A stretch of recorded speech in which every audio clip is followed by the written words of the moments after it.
I started calisthenics 7 years ago today. The journey was full of ups and downs, and it took me a long time to get to the place I'm at now. Most of my experience was through trial and error, which can be seen as good in a way because it allows you to practically get into the calisthenics world and learn for yourself.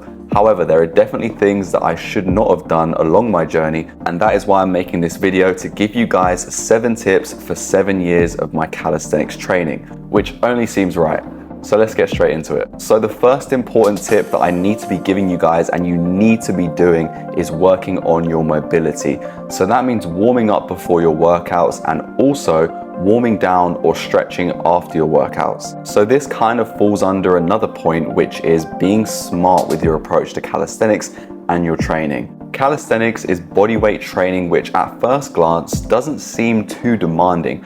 However, you'll quickly learn in calisthenics as you progress to the intermediate and advanced levels that this is not the case, and there is a lot of stress and pressure placed on your body, especially when you delve into the more advanced work. When I first started training in calisthenics, I barely warmed up. I was doing workouts from home, and this could have led to injury, and I was very lucky that it didn't. I see a lot of people get injured along their journey due to the fact that they're not warming up correctly, and so this is such an important point that I need to drill into you guys if you're looking to start calisthenics, because the last thing you want is to make progress for a few weeks, a month, or even a few months, and then find yourself injured, which creates a setback for you and you end up not progressing. As you can see from these fail videos here of me attempting things like the handstand, I didn't really know exactly what I was doing, and also it did not help that I didn't warm up during these exercises or these attempts of exercises, to say the least. That being said, building your way up to certain skills or even just warming up is so vital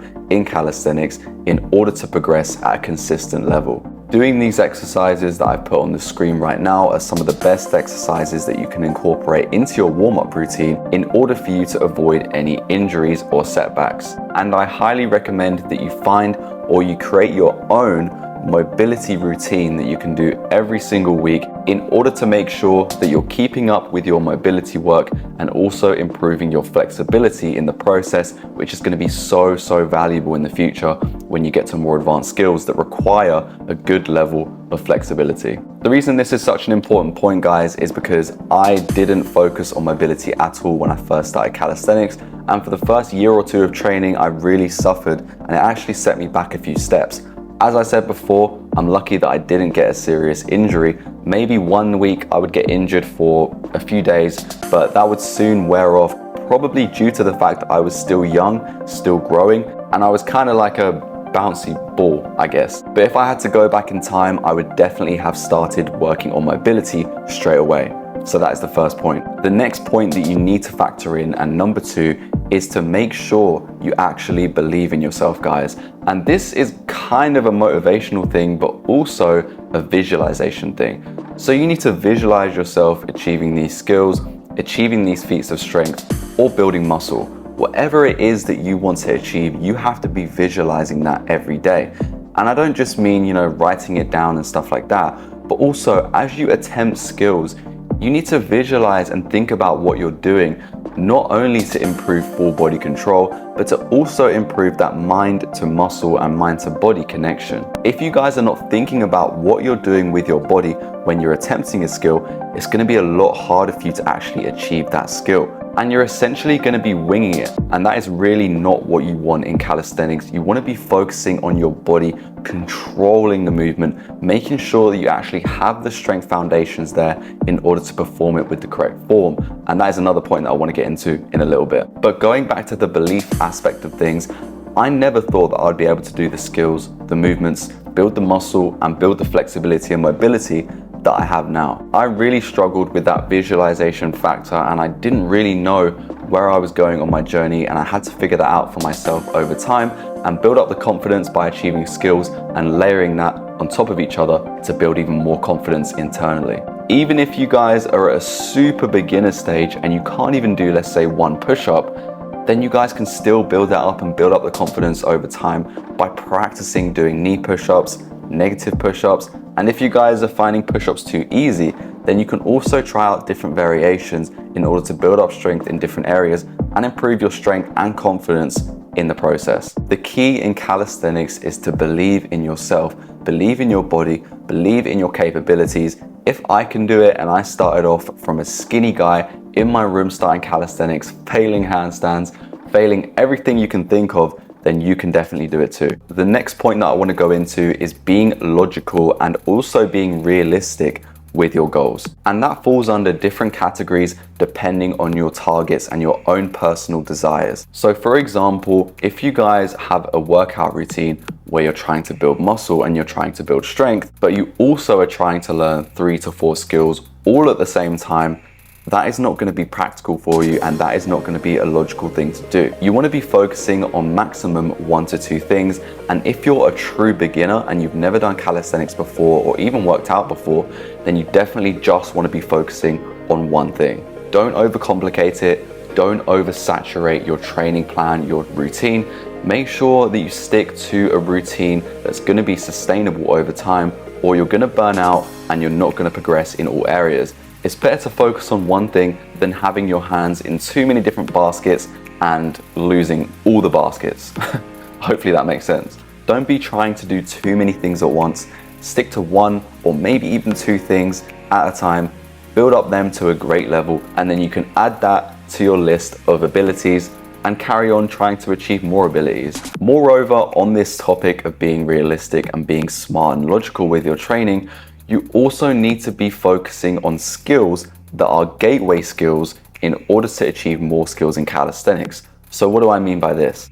I essentially mean that you need to be focusing on skills that lead to other skills in calisthenics. So let's say, for instance, you wanted to learn the handstand push-up. You're going to need to learn the handstand first before you try the handstand push-up. And before you learn the handstand, you also need to get to a good level of balance before you do the handstand. So that means practicing things like the crane pose, that means practicing things like the frog stand, the basic stuff to build up your understanding of full body control and balance before you can attempt things such as the handstand. Making sure that you're at a good level of doing the handstand before you go into things like handstand push-ups is going to be great in order to see good and sustainable progress. And then over time, once you get good at doing things such as the handstand push-up, you can then go into more advanced skills due to the fact that you now understand the mechanics of that movement and can translate that understanding into the advanced skills.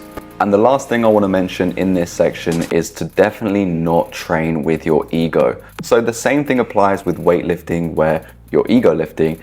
You don't want to be doing that in calisthenics and trying to do skills that look cool just for the sake of it. It seems like a good idea at the time, and it also seems fun, and you want to be creative with your training. I understand that, but it's definitely not the smartest thing in order to see progress. So if you do try and do skills maybe once in a blue moon, do not do it more than once a month, because it's going to harm your progress.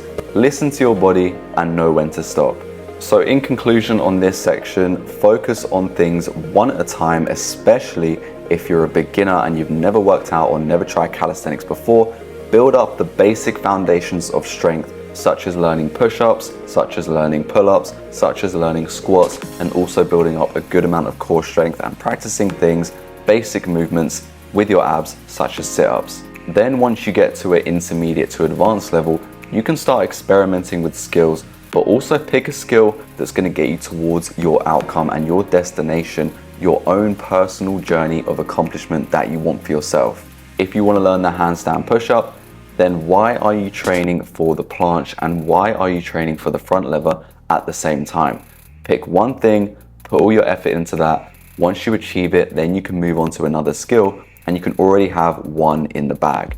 The next important point that I wish I knew when I started calisthenics is learning about core activation, scapular activation, and also just building up my core strength.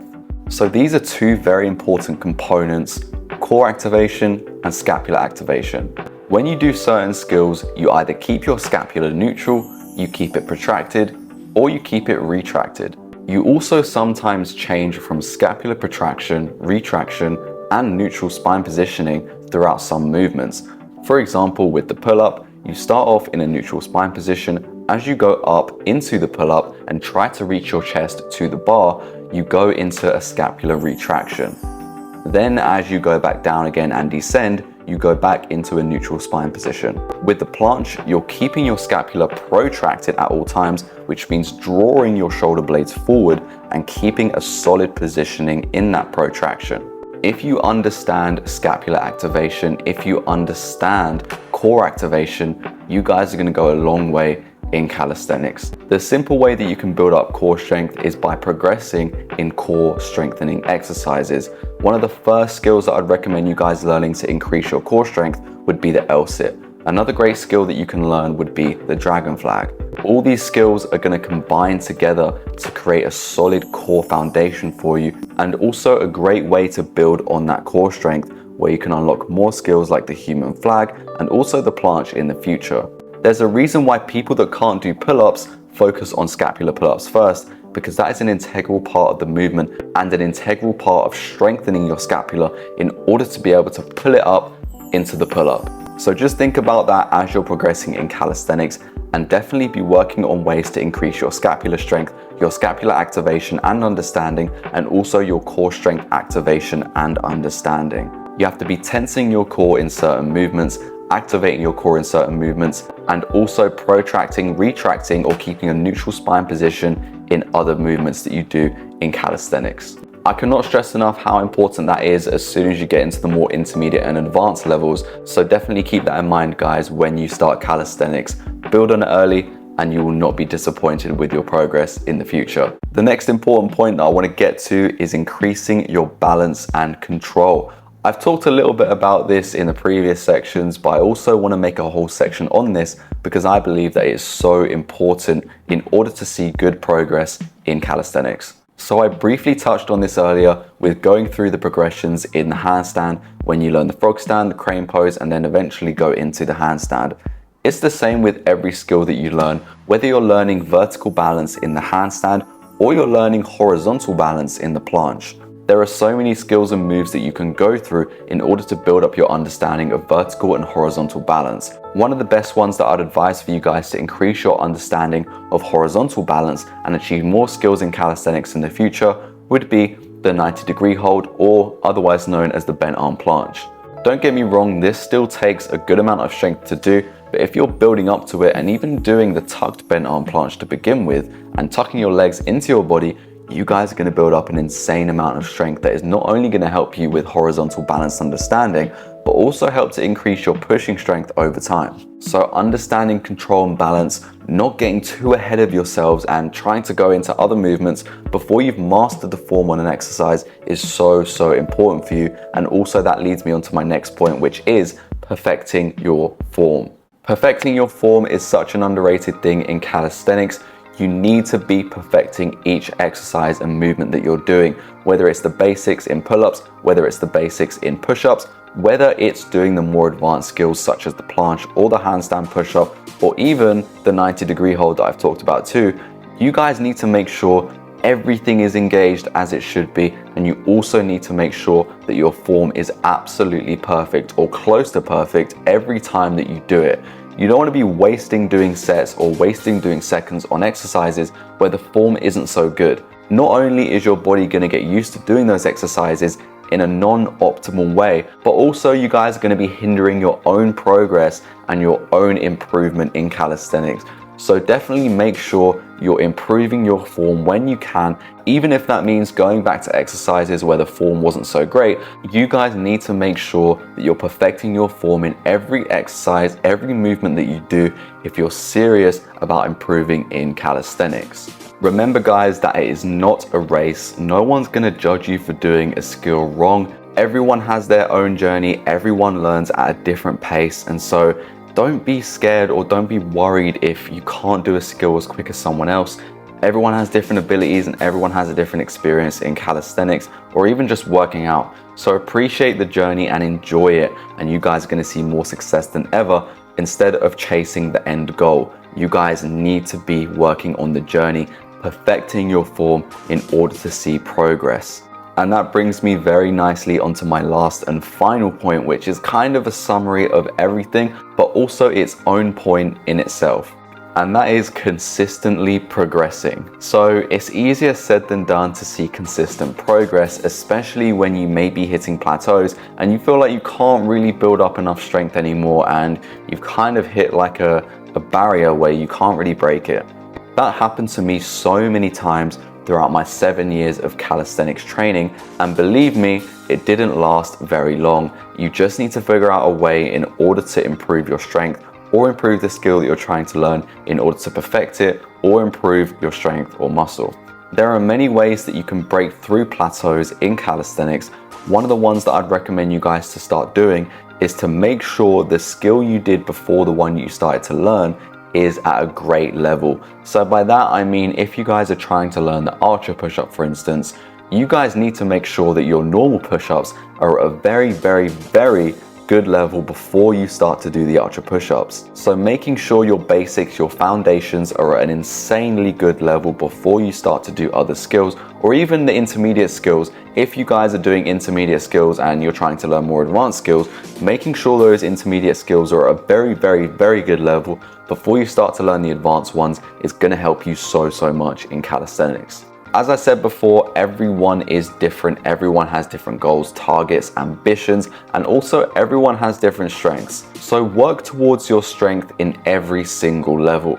For instance, me, I have very strong, big shoulders, and so I tend to focus on things that involve my shoulders due to the fact that that is an advantage of me personally. But you might find for yourself that you have insane core strength or you have insane back strength. So use that to your advantage and work on skills or movements or exercises that cater to your strengths. This will enable you to progress in every sense in calisthenics and overall improve your body weight and calisthenics journey. Not everyone has the same arms, not everyone has the same legs, not everyone has the same core, not everyone has the same strength levels or muscle insertions as you do. So work with what you have and build that up. Everyone in calisthenics, in my eyes, is like their own Pokemon character. Everyone has different abilities and superpowers, and so you need to find out what your superpowers are, and that's only going to happen through consistency, correct preparation, and also working towards your strengths. And you might be asking me, what is the best way to find out what your strengths are? And that is for you to find out, and that is the fun in the whole journey.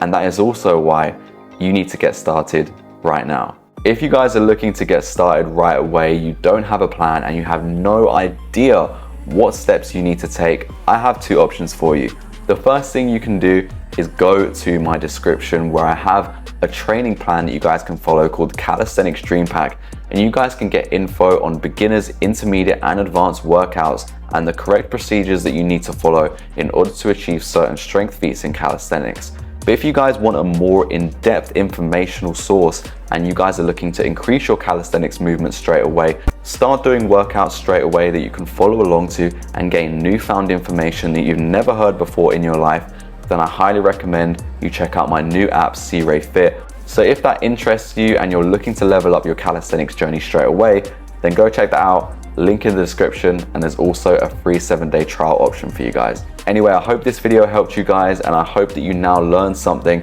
in calisthenics and you learned what not to do from my mistakes over the last 7 years, and you also learned on what to do in calisthenics over the last few years of my experience. If you guys want more videos like this and you enjoyed it, then definitely make sure to like the video, and also do not forget to subscribe for more videos just like this. And I'll see you guys in the next one. Peace.